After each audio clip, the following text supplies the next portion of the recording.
Hello students, my name is Akhand Pratap Singh, Assistant Professor in Department of Civil Engineering in Shri Rawatpura सरकार university Raipur. आज के video में हम बात करेंगे PERT और CPM के बीच क्या डिफरेंस होता है। First we discuss about what is PERT। Program evolution and review technique, ये फुल फॉर्म होता है PERT का। Program evolution and review technique in most of the projects the activity times are not known with certainty and they may be assumed random variables.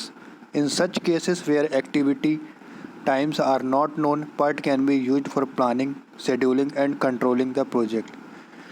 बहुत सारे project में time available नहीं होता है। Activity का जो टाइम है वो पूरा करने में वो सर्टेनिटी के साथ अवेलेबल नहीं है कि वो होगा ही होगा, तो हम रैंडम वेरिएबल्स ले लेते हैं वहाँ पर। और ऐसा कोई केस जहाँ पर टाइम अवेलेबल ना हो, वहाँ पर PERT यूज़ करते हैं हम। किसके लिए? प्लानिंग के लिए, शेड्यूलिंग के लिए एंड कंट्रोलिंग के लिए प्रोजेक्ट्स की। Next we discuss about in PERT for each activity 3 times estimate can be obtained. First is optimistic time estimate TO, second is most likely time estimate TM and third is pessimistic time estimate TP. TO का मतलब है it is the minimum time in which an activity can be completed under favorable conditions. अब ये सबसे minimum time बताता है जहाँ पर एक एक्टिविटी कंप्लीट हो सकती है फेवरेबल कंडीशन में, जब कंडीशंस फेवरेबल हो सारी। Second is most likely time estimate, it is the time required to complete an activity under normal conditions और it is the time required to complete an activity most often if it is repeated number of times. मतलब अगर एक activity बहुत सारे बार repeat हो रही है, मतलब वो एक्टिविटी हम पहले से करते आ रहे हैं, तो कितना टाइम लगेगा उस एक्टिविटी को करने में, वो भी नॉर्मल कंडीशंस में। Next is pessimistic time estimate TP, it is the maximum time in which an activity can be completed under unfavourable conditions. Pessimistic time estimate होता है जब कंडीशंस अनफेवरेबल हो तो उस एक्टिविटी को करने में ज़्यादा से ज़्यादा कितना टाइम लगेगा, वो होता है पेसिमिस्टिक टाइम।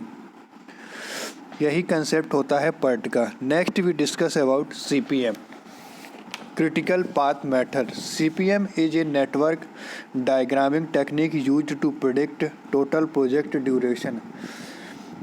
CPM का फुल फॉर्म होता है क्रिटिकल पाथ मेथड। अभी वर्ड्स पर जाना है। नेटवर्किंग डायग्राम, हम यहाँ पर डायग्राम बना रहे हैं नेटवर्क का। ओके।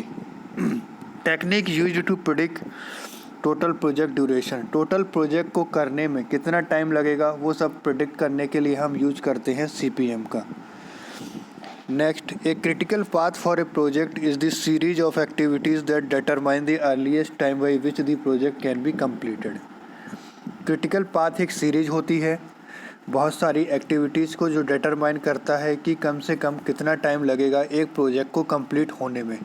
तो ये बताता है क्रिटिकल पाथ। क्रिटिकल पाथ के अंडर हम क्रिटिकल पाथ निकालते हैं। Now we discuss about difference between CPM and PERT। First difference is the PERT is probabilistic, CPM is deterministic. Next is PERT, this was developed in 1950 by US navy. इसको 1950 में US navy के द्वारा develop किया गया। CPM developed in 1950 by DuPont, ये एक company है। इसके DuPont एक कंपनी है जिसको 1957 में जिसने CPM को डेवलप किया। Next, PERT is used for those projects where time required to complete various is not with certainty. CPM is used for those projects which are repetitive in nature and where one has experience of handling similar projects. Next difference is PERT is used in R&D projects. CPM is used in plant maintenance and construction work. Next, PERT analysis does not consider cost. CPM deals with cost of the project and their minimization. Thank you.